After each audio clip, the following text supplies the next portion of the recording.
Welcome to College Football Playoff Top 25, presented by Northwestern Mutual. The clock is ticking. 2 weeks left until the release of the first college football playoff rankings.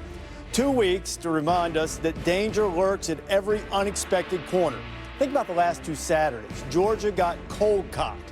Then Wisconsin, like Georgia, more than a 3-touchdown favorite, got lovey-doveyed, then bearded. Both resumes taking a massive hit. It's a reminder that contention is in your grasp until it isn't. Survival is good. Strength, especially late strength, is better. And maybe the best thing of all is health. Alabama's #1 in the polls, but what are they without number 13? This week, the schedule features 3 major showdown games, all of them featuring teams in virtual elimination situations. But if this season has taught us anything, it's not the spotlight games that have told the story. It's been the subplots. And maybe we'll understand the rankings better if we figure out where the next plot twist comes from.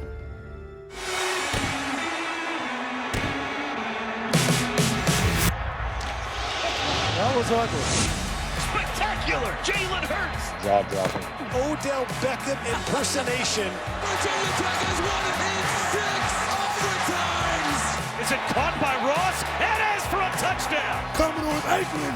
Down! A dance-off between the two teams. Goes. I'm not even sure what they were trying to accomplish. You just play this game with a broken thumb. Yes, man. We got to do what you got to do. 29 passing touchdowns, new school record. Tua heading to the locker room, but not a good sign. Kansas takes the lead. Texas walks it off. Casey O'Brien, 4-time cancer survivor. This is what I dreamed about, and tonight it got to come true. There's nothing like the whiteout. Penn State makes a stand. Escaping this whiteout with a victory.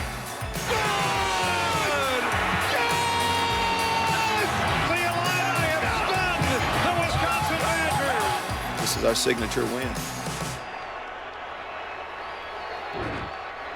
Cannot wait to see what this weekend brings. Glad to have you with us. College Football Playoff Top 25. Rece Davis, Kirk Herbstreit, Joey Galloway, David Pollack, and Jesse Palmer. Hear from these guys get their top 6 in a matter of moments. First, let's let you know, with 2 weeks remaining until the College Football Playoff Selection Committee rankings come out, here's what the AP Top 10 looks like. It's brought to you by Northwestern Mutual. Another week and another drop in the polls for Clemson as Ohio State now sits at number 3. The Buckeyes behind Alabama and LSU, but that is a tight race among those 4, all 4 getting multiple first-place votes.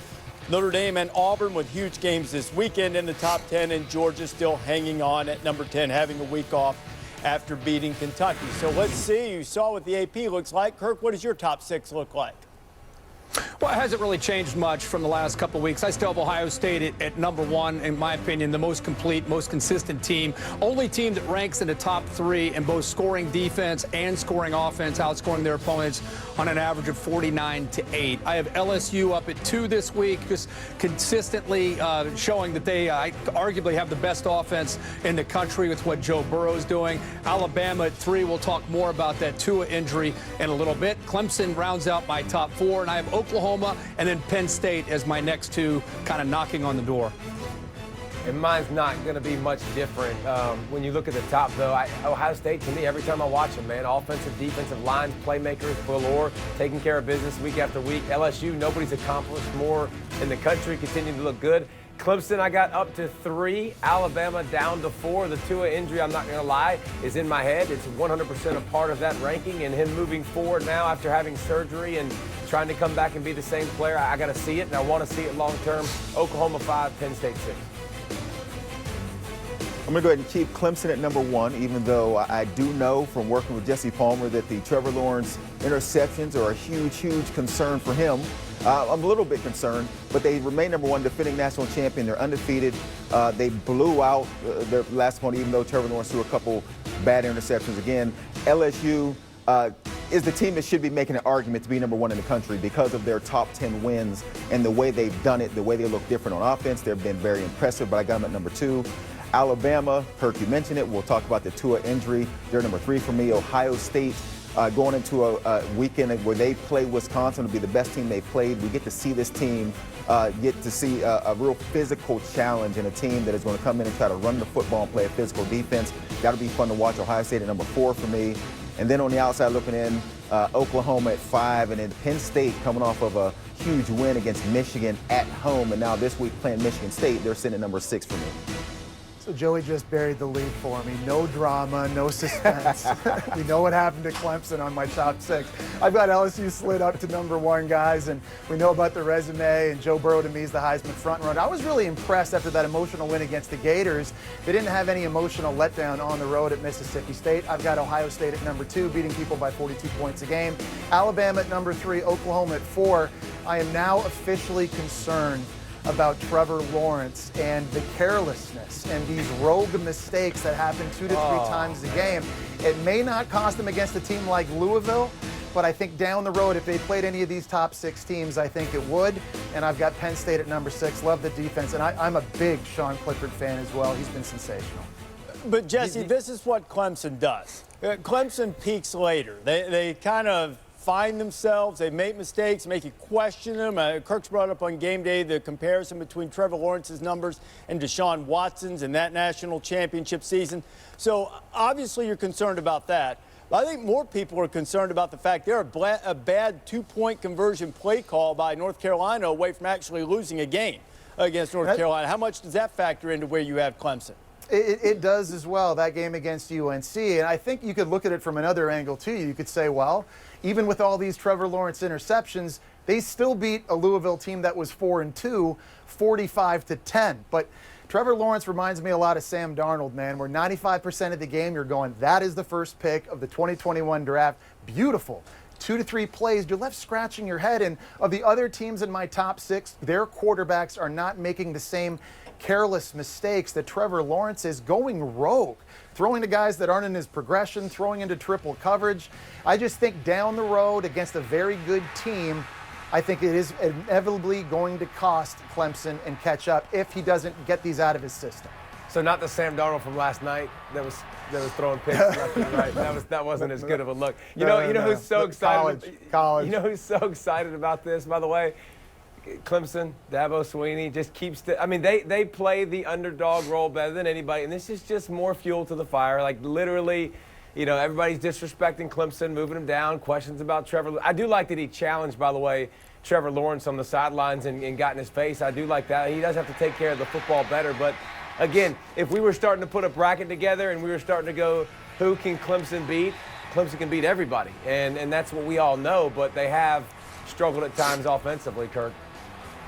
Yeah, David, we were on a call earlier today. I thought Rece made a really good point about Clemson, and it reminds me of some of the great teams that they've had in the past when they've had teams that have been upset by teams like Syracuse, Pitt, got close to being upset at home against an NC State team, all 3 of which of those teams were very average. And I think it's this. I think the challenge for Clemson is getting excited to play inferior teams week after week after week. And you guys know when you get into a huddle and you get into a locker room, you get ready to take the field, and LSU's on the other side or Alabama's on the other side or whoever that you really respect's on the other side, it's a lot easier to come out of that locker room and have an intense week of practice. Right now, Dabo Swinney's doing the best he can. He'll never admit this publicly, but they're playing teams they know they're going to beat by 3 or 4 touchdowns every week. And that's hard to bring out the best in you, to be razor sharp mentally, physically, emotionally when you're playing those kind of teams. And that's what they're guarding against, in my opinion, right now. Sure, they need to clean it up. Trevor needs to clean some things up. But I think the lack of being inspired and motivated, I think, is putting them in this position. It's very fixable. It wouldn't shock me at all to see them at any moment, Joey, get this thing heading in the right direction. Then everybody will kind of just take a deep breath and say, oh, there's Clemson. But right now, I just don't think they need their fastball. They're trying their best to kind of practice against perfection, but they don't feel challenged because they know they're going to beat everybody they play right now. Well, isn't that exactly why we've been so impressed with what Alabama's been able to do over the years with Nick Saban and that program, coaching from the top down and being able to go out and dominate whoever it is across the sideline from them, whether it's the Citadel or Auburn. They bring the same attitude. So as we watch Clemson, and honestly, what you guys are saying is why I'm not concerned, is why I'm still having this team at number one, because I do believe that Trevor Lawrence will be the same Trevor Lawrence we saw at the end of last season in the playoff, where he was the guy that everyone was saying he's going to be the number one pick eventually. And so I think we'll see that guy. Until then, they're winning by 3 scores with Trevor Lawrence throwing 2 bad interceptions. So I'm not really concerned at where they are. What I am concerned with is clearly you, Rece, and Pollack had a call that me and Jesse were not invited to, unless I missed something here. Sounds like you guys had a phone call.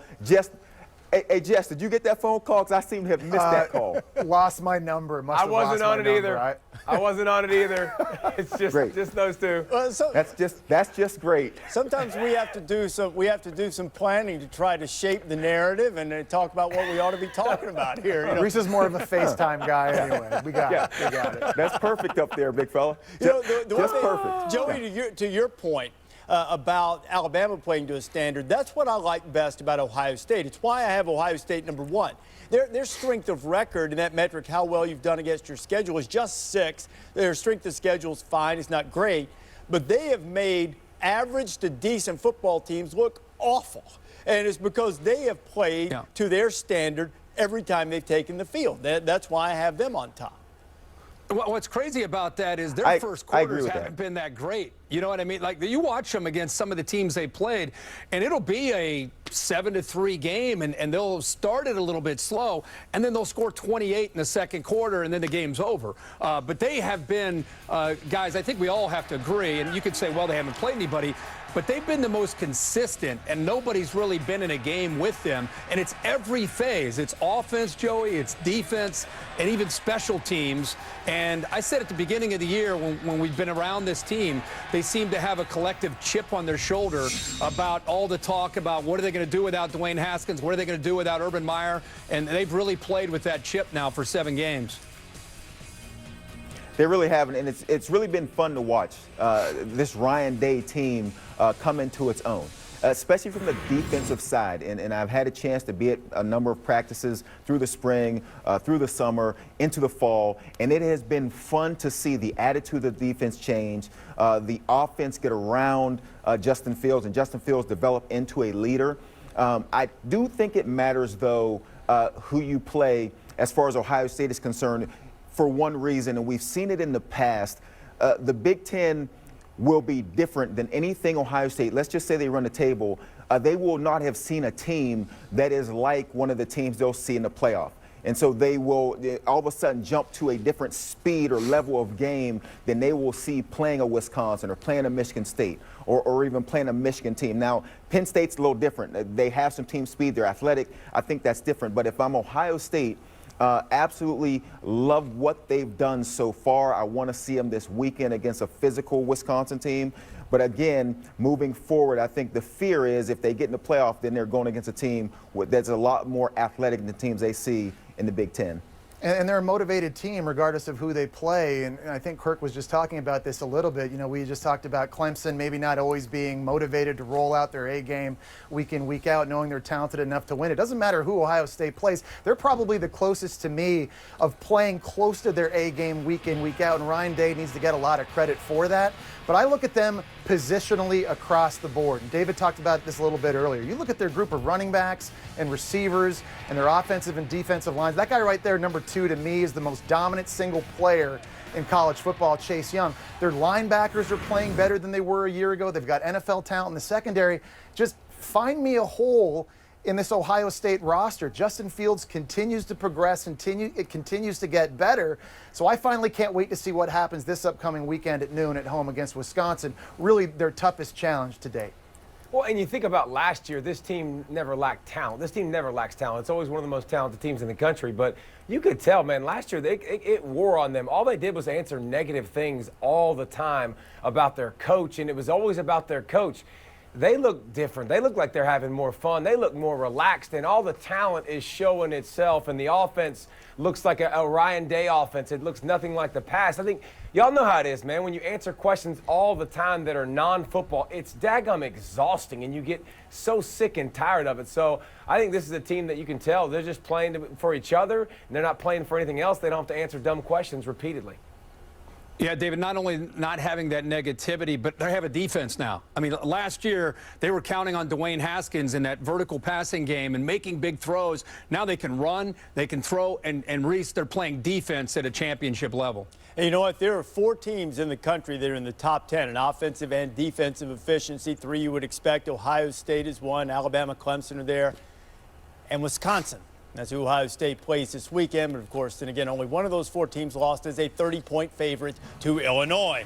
Coming up, it's the most highly scrutinized ankle in college football, the impact of Tua's injury and Alabama's chances of returning to the playoff. We've never had a playoff without Alabama. Georgia and Alabama represented the SEC in the playoff a couple of years ago, but could the Big Ten be the lead with 2 bids this time around? College Football Playoff Top 25 is presented by Northwestern Mutual. Spend your life living.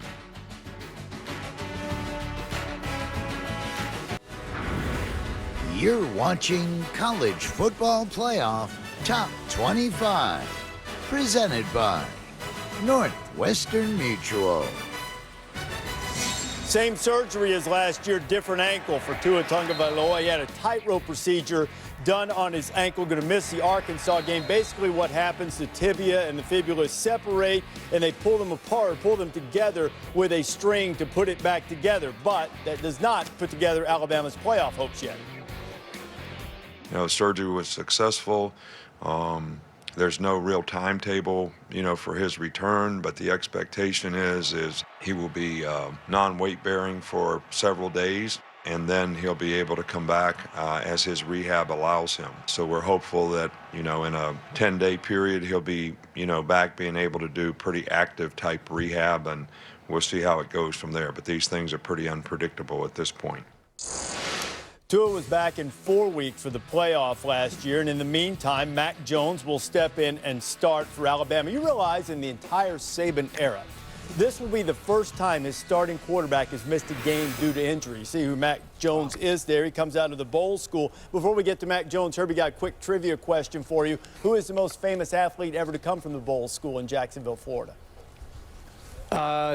Did Tim Tebow go there? I know he's from Jacksonville. Is that the high school? He went to Nice. Chipper Jones, I think, is, for my money, the correct answer. So where does Alabama stand right now? If Tua can't go, or if he's not at least close to 100% against LSU, then they're not the favorite against LSU, are they? I think you got to start with Mac Jones and who he is as a quarterback. Joey's kind enough to let me at the spring games to stand down there with him next to Coach Saban. And Joey and I both have walked away from some of their spring games, their A games, saying, obviously you know about Tua, but this Mac Jones is a baller. And he's got a little bit of an attitude that he plays with too, and people just haven't seen it. But I don't think that you're going to watch this Arkansas game, and to me this has nothing to do with Arkansas, but this offense is going to be fine with Mac Jones in place. The bigger issue is how quickly Joey does Tua's ankle recover, and is he out there one hit away against the Tigers November 9th from limping around in the entire game until they have to go to the bullpen that afternoon against LSU. That, to me, is the bigger issue, but Mac Jones can play the game. Yeah, we know Mac Jones can play. Now, we haven't seen him against an LSU team, but if I'm Mac Jones and I got to come in and throw to a certain group of receivers, then give me these guys at Alabama. And being a quarterback, and you got guys like Judy and Smith and Ruggs and Walter that can make the kind of plays that they're making. I don't want to diminish what Tua has done, but it has been a lot of throw a quick slant, throw a quick hitch, throw a swing pass, and these guys turn into an 80-yard touchdown. And so if I'm a quarterback stepping in, give me that offense throwing to these guys. We know this kid is talented. He can play. As far as Tua's concerned, we know he's going to come back. We just hope he doesn't rush it. When he came back last season, he was limping around, didn't look good at times. So take your time, young man. We know Mac Jones can play some football. It'll be interesting to see what happens in 2 weeks against LSU. Dang, just straight. It's all about the receivers, huh, Joey? Just those receivers can make anybody look good. You're a receiver that was really good, but played with a lot of quarterbacks and didn't get to put up great numbers because the quarterbacks. That's what, you know what? I'm most curious to see. These weapons to me are so explosive because Tua puts it on the money. Tua's timing is impeccable, and they catch those slants, yeah, but they're catching it right out of their breaks. I think we're going to see a lot about this offense. Last week when Matt Jones came in, this team looked more like Alabama in the past, and they wanted to pound the football and get the running game going because that's what it looked like, and Matt Jones didn't look great. So I think we're going to find out a lot whether this is an Alabama team that is built, the receivers can carry them regardless, or this is a Tua team that we've seen from the jump that have been unstoppable, and he has been absolutely ridiculous. So I don't consider it just he's just going to come in and everything's going to be fine. I think it looks considerably different. Yeah, David, I'm really interested to see Tua's mobility and how that becomes affected on this. I've had multiple high ankle sprains in my career, never any that needed surgery, but I know one thing that does affect is your mobility. And I don't necessarily mean that from, quarterback draws or scrambling east and west all the way sideline to sideline, but moving around the pocket. And David, you made a really good point. The most dangerous part of this Alabama football team and why they're so explosive is the receiving core. And the biggest reason I think why they lead the nation in yak is because Tua gets them the football very, very quickly. And as a quarterback, your mobility in the pocket, being able to work through progressions and replant your feet and get set up and weight transfer.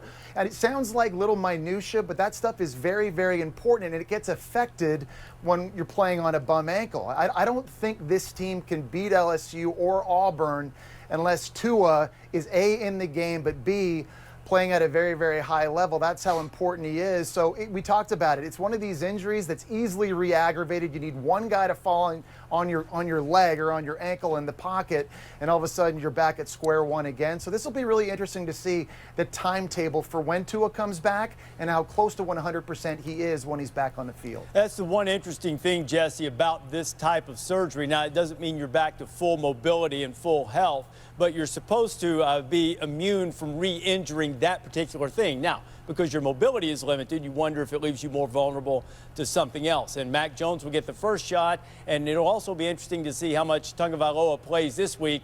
Not Tua, Talia, his little brother, who is now the backup quarterback at Alabama. Let's move out to the Pac-12 and take a look at the Chick-fil-A impact players for the college football playoff.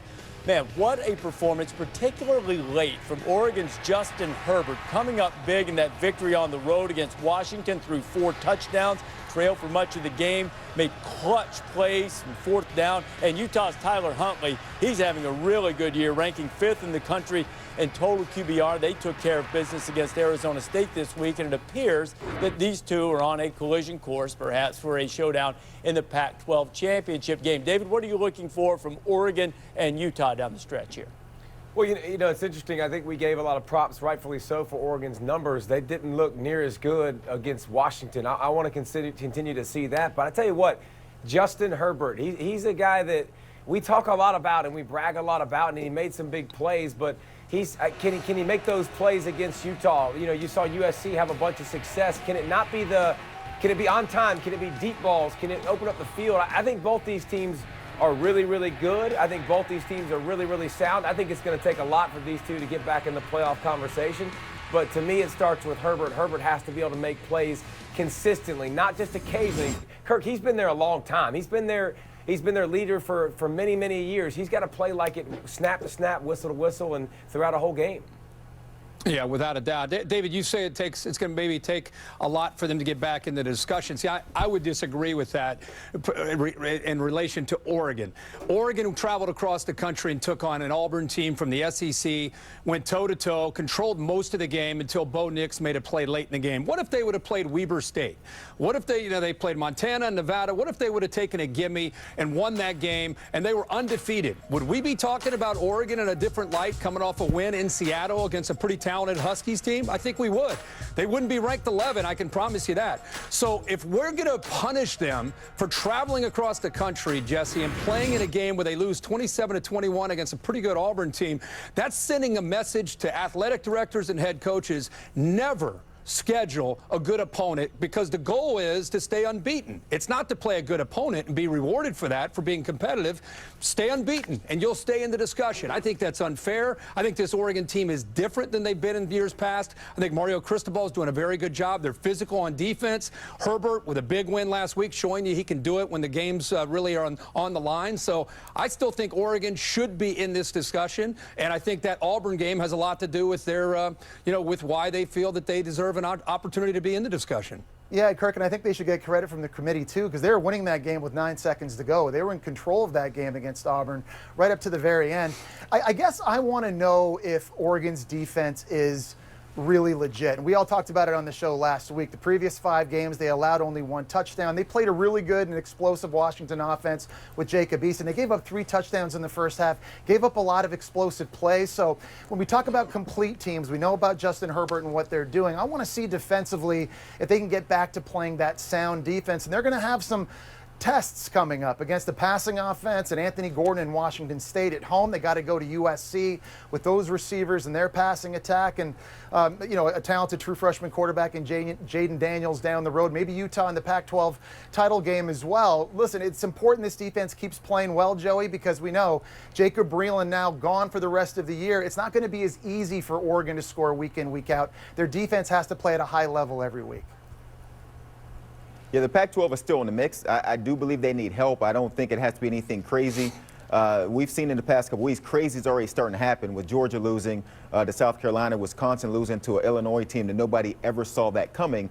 And so we know that these teams are going to lose. In past years, Rece, you've led me to believe there's going to be a bunch of teams stay undefeated all the way through this thing. And it's never really worked out that way, except last season. Maybe a few of them did actually pull that off. So we know there's going to be losses coming in this top 10. And with teams like Utah and Oregon sitting right outside, if they can stay on the collision course, win out and play in the Pac-12 championship game as top 10 teams against each other, Rece, I don't know why you got your eyebrows looking like that, but I'm just saying, if they can play each other and win out highly ranked teams, the Pac-12 still in this, Rece. I agree with you, Joey, and I agree with Kirk's sentiment, but Kirk's the one that got me wound up here. Hey, Herbie, how many years have we had a playoff? 5 years, right?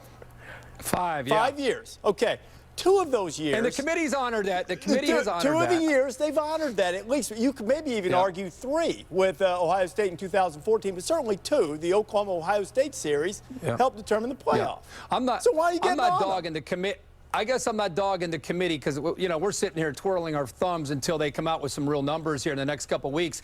But I think we just have to argue with each other, right? We got to go at Pollack a little bit, and other people sometimes on our air that just are like, yeah, the Pac-12, they're out of it. As soon as Oregon lost and as soon as Utah lost, they're out of it. The Pac-12's done. And I just think that, hey, Oregon's not a bad team. Utah, those aren't bad football teams. I totally agree. In fact, I've told you, I think Oregon is better than Auburn. I'll just say, but they lost the game. So right now, you have to rank them at least for this part of the season. There's going to come a time, if these 2 teams keep playing the same way they have been up to this point, I'm going to move them ahead. That's part of the Don't worry about Utah. Don't worry about Utah. We don't even discuss Utah. Don't even worry about the Utah. I said they both keep playing. They both keep playing the way they are. Nobody ever knows when it's coming. Auburn's going to keep losing games, so you better move Oregon up. Notre Dame is sitting at 5-1. What about Notre Dame? Trying to make sure that their playoff hopes don't disappear in the Big House on Saturday night on ABC.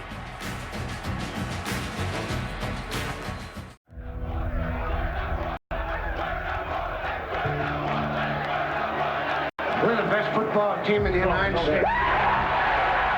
They have to keep winning. They have to keep winning. At a certain point, history becomes history. Touchdown Jesus can't help you anymore. Will they be at the mountaintop? I would say they could. Am I banking on it? Are we going to have Frank Leahy? Are we going to have Lou Holtz again? I don't know.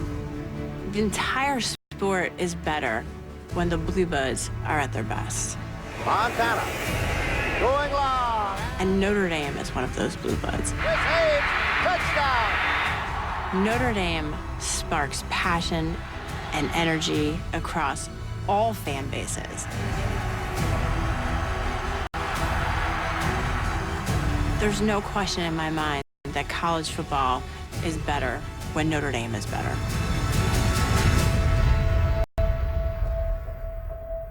I can answer one of those questions. We're not going to have another Lou Holtz. There's only one of those. You can see the full episode, CFB 150, The American Game, Notre Dame. Its unique place in college football history comes up immediately after the show. You can catch up on demand via the ESPN app on The American Game at any time. Notre Dame has Michigan on Saturday night in Ann Arbor. It is likely the last ranked team the Fighting Irish will play this year. So if Notre Dame's going to stay in playoff contention, Joey, what do you need to see from them Saturday night? Need to go blow out Michigan. We've seen this Notre Dame team play well. I give them a lot of credit for the way they played Georgia on the road. And so I think we just need to see them go in and play a game like they did early on against USC. Now, they got up against USC, and then they let them back in the game and end up beating them by 3. So they need to go in, play Michigan really tough, really hard, put them away, make a statement, and beat them better than Penn State just beat them. Yeah, Joey, I think this is their last chance to really make a statement for the committee. To me, I don't know if I need to see a blowout. I just need to see a win. And you mentioned what they had already done at Georgia and playing the Bulldogs tough. But I think this is a totally different Michigan team than the one we saw a few weeks back that got physically dominated against Wisconsin. And even in a loss against Penn State on the road, I think it's going to be a pretty confident Michigan team considering they were down 21-0, fought back, the way Shea Patterson just battled. They were a drop touchdown in the end zone on 4th down for potentially tying the game, sending it to OT, and then who knows, maybe winning. So on the road, Ann Arbor, night game, just to get the win against a good opponent, I think will send a pretty clear and loud message, David, to the committee. They need a big win.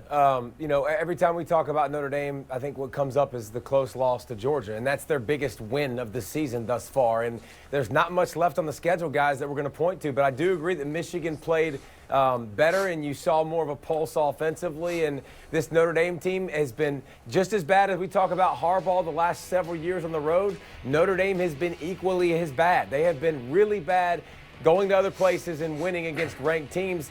They're going to need to make a statement. There's not enough on this schedule to make a statement. And you're right. Whoever mentioned Penn State, Michigan, and Notre Dame, Penn State, that comparison is going to come up if we're going to have one-loss teams. If Penn State were to lose to Ohio State, this will be a game that people would point to. David, all you have to think about and say is teams are playing in high-profile games is Virginia Tech, Duke, Navy, Boston College, and Stanford, and no conference championship game. This is a big opportunity for Notre Dame. And by the way, I think this is a better Notre Dame team than they were a year ago when they made it into the playoff. I think they're deeper and more athletic on defense. You have Ian Book that I think offensively they're still growing. I still don't think he's quite playing his best football yet. We know what he's capable of doing based on last year. But this is a faster, deeper, better team than they were a year ago. But they've got to capitalize on the big stage against a quality opponent in Michigan on the road. Notre Dame's one of those teams sitting there with one loss, and the power of the zero and the undefeated teams and so forth dominates the conversation. And all of these teams, or most all of them at the top anyway, Florida, Notre Dame, Auburn, and Oregon, all have really strong losses, meaning they lost to good teams. The other teams not so much. Taking that into consideration, Herbie, who's the best one-loss team right now in your judgment? It's a toss-up for me between Florida and Oregon. We just talked about Oregon. I've been very impressed with what Florida did during this 3-week stretch. Mentioned last week about Kyle Trask and what he's done stepping in for Felipe Franks. I think they're better as far as their efficiency is concerned. And now they get a bye week before they go to Jacksonville. So I would give Florida the edge over Oregon, but it'd be very close. Yeah, I think it's Florida.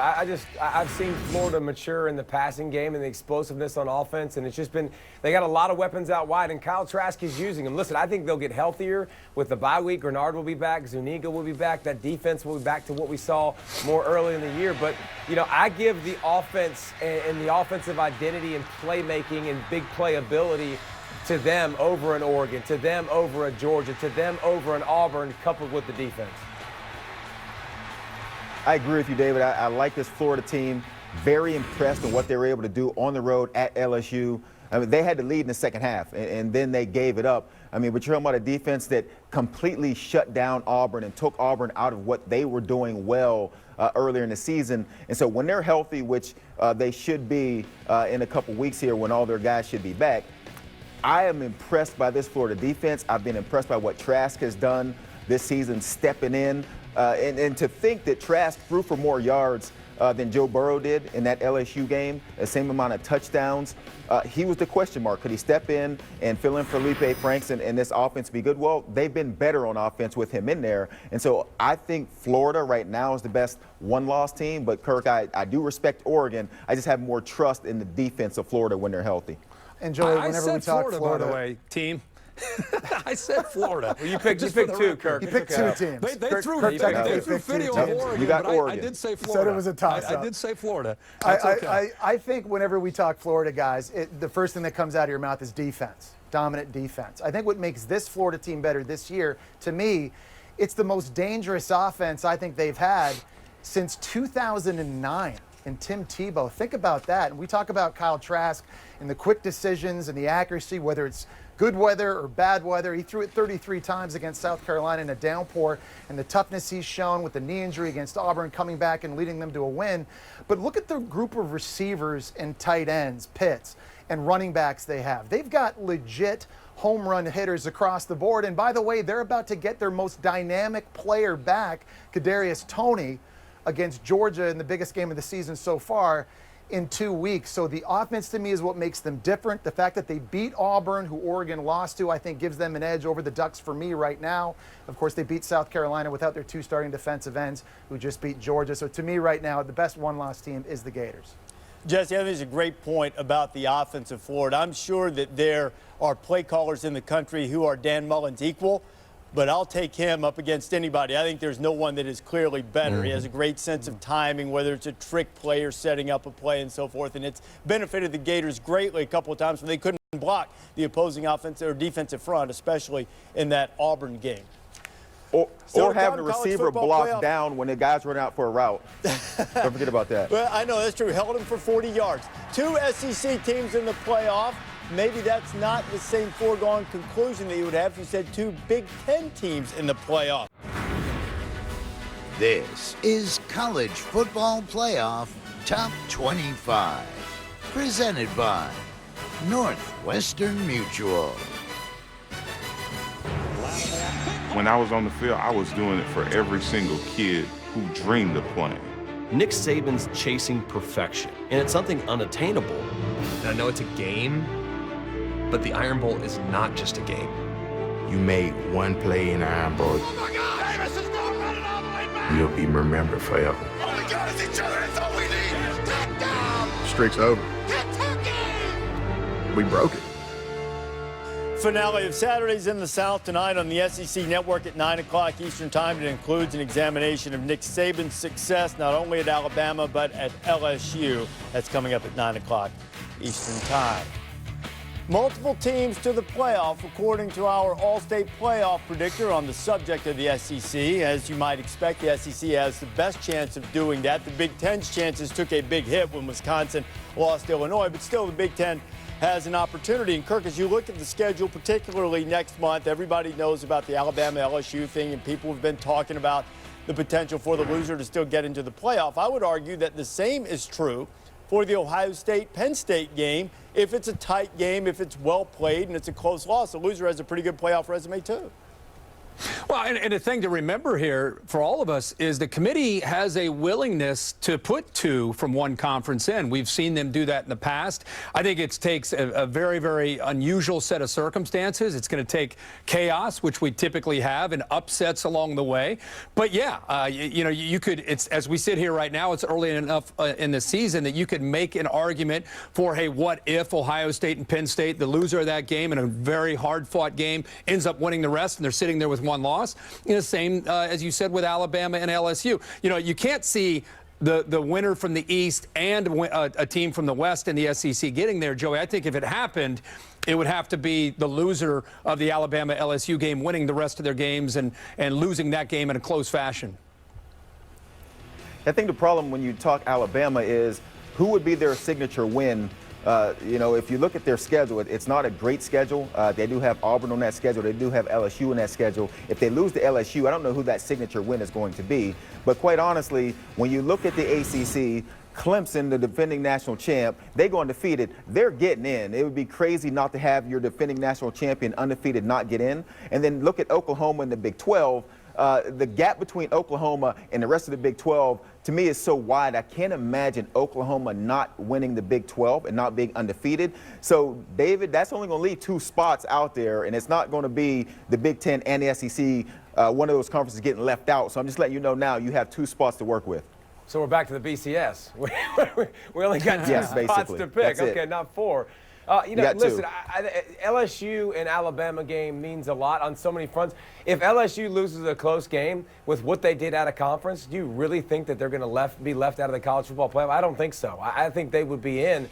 And now when you got Alabama playing against LSU, you got the Tua thing now. You got Tua's injury that will play it. And the committee talked about when they formed that injuries will be a part of the debate, will be a part of the discussion. Well, if Tua's out there and it's a great game and they're going back and forth, does that make it where you point now to Alabama and go, well, he was hobbled and that's the reason they didn't play so good? So I think the SEC, you're looking at those 2 teams with Alabama and with LSU that have the best chance and probably the only chance of getting 2 in. Yeah, and David, I don't think either the SEC or the Big Ten will get 2 in, but I think if it came down to a situation where you were comparing 1-loss SEC teams and 1-loss Big Ten teams to take one of those spots, I think the SEC has the advantage based on their non-conference schedule. LSU's played Texas, Auburn, Oregon, Florida, Miami, and Florida State, and Georgia, Notre Dame. In the Big Ten, neither Ohio State or Wisconsin played a Power 5 opponent non-conference, even though Ohio State had an impressive win against a good Cincinnati team, and Penn State's best non-conference win is against Pitt. So I think the non-conference schedule plays into it. Of course, the Big Ten plays 9 conference games, the SEC only 8. How does that factor? But at the end of the day, I guess because the SEC seems to have 5 teams talented enough, it looks like, to reach the playoff, I think there's more potential scenarios for that to potentially happen. I know it seems nuts now to think that Clemson or Oklahoma would lose a game, but those Sooners, Joey, better be careful when they go down to Waco. That Matt Rule defense coming up in November. You know, Jesse, you want it? You got yeah, I hear you. I jumped on Baylor. Nobody. I jumped on Baylor before. That didn't work out for me. You know, I think it's probably the best point David made right there. How do you evaluate the injury to Tagovailoa? But I'm not sure that, that there's really room this year. And I think that's an excellent point about Alabama's schedule. LSU would have the thing on the schedule to be able to perhaps get in there. But this doesn't feel like, as we sit here in late October, one of those years where you're going to have a conference, have 2 teams make it.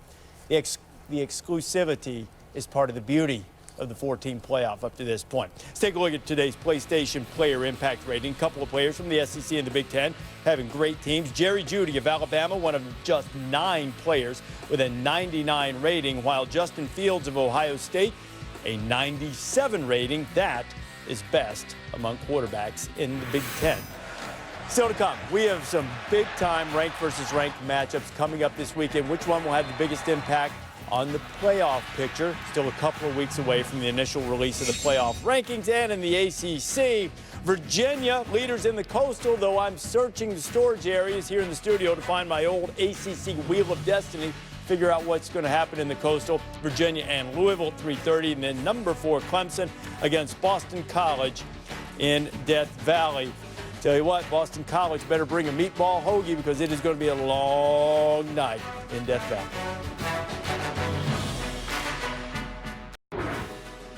College Football Playoff Top 25 is presented by Northwestern Mutual. Spend your life living. Stand up! Stand up! Come on, college football. It's hot!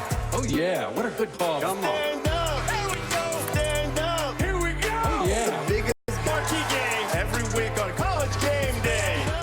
That's 1 versus 3 in the FCS and a big-time rivalry for the Dakota Marker. North Dakota State, 7-time FCS champion, taking on South Dakota State. College Game Day will be there. And ABC Primetime, Notre Dame and Michigan, 7:30 Eastern Time. Fowler, Herbstreit, and Maria will have that one for you in primetime on Saturday night. So we know what the storylines are. What's the biggest one as it pertains to the playoff, Kirk? Well, believe it or not, I'm going to go off the grid a little bit and talk about Penn State's importance of coming back down to earth after a big win last week at the whiteout where everybody was watching. They knock off Michigan. Now they got to go to East Lansing, a team that they've lost 4 of the last 5 to. Michigan State's not having a great year. This is more testing Penn State's maturity than it is X's and O's. I want to see where they are and if they're focused on really the task at hand on this particular week, now that they're getting a lot of hype. Man, we've been talking about Tua for so long now in college football for the last 2 years and how good he is. Well, the Tide are without Tua now, and I want to see if they can still roll and continue to be the same team. We talk about these wide receivers on the outside that are so dynamic. Does another quarterback maximize those wide receivers the same way that Tua's been able to do? Who steps up around the supporting cast now? Does the defense get a little bit better that's young in that front 7, but somebody besides their main guy is going to have to step up and make plays when you look down the road for this team? So what does the Tide look like without Tua? Yeah, and can Ohio State prove if they're one of the top 2 teams or maybe the best team in the country? I think a lot of us have Ohio State in our top 2. I think a lot of people around the country, though, are a bit hesitant to put them that high based on their resume and who they've played. I think everybody respects Wisconsin even after their loss against Illinois, and they played horribly in that game. Offensive line got pushed around. Jonathan Taylor had his worst game this year. Their defense gave up uncharacteristic big plays. They're going to be motivated, angry, trying to stay in control of their own destiny, Joey. So if Ohio State can match their intensity at home and show the country that and win that game convincingly, I think they can prove to a lot of people that they're one of the 2 best teams in the country. Yeah, this will be the game we talk about. When we talk about Ohio State's resume, it'll be the Wisconsin game, and then later on in the season, it'll be the Penn State game. I saw something from this Wisconsin team this past weekend against Illinois where their offensive line wasn't great. They got some penetration. Jonathan Taylor was making cuts in the backfield. And so if they play that way, this won't be a fun game to watch because Ohio State will blow them out. It'll be interesting to see because I do believe that Wisconsin will be a better football team this Saturday in Columbus, Ohio. So that's the one I want to watch. 2 more weeks until the initial college football playoff.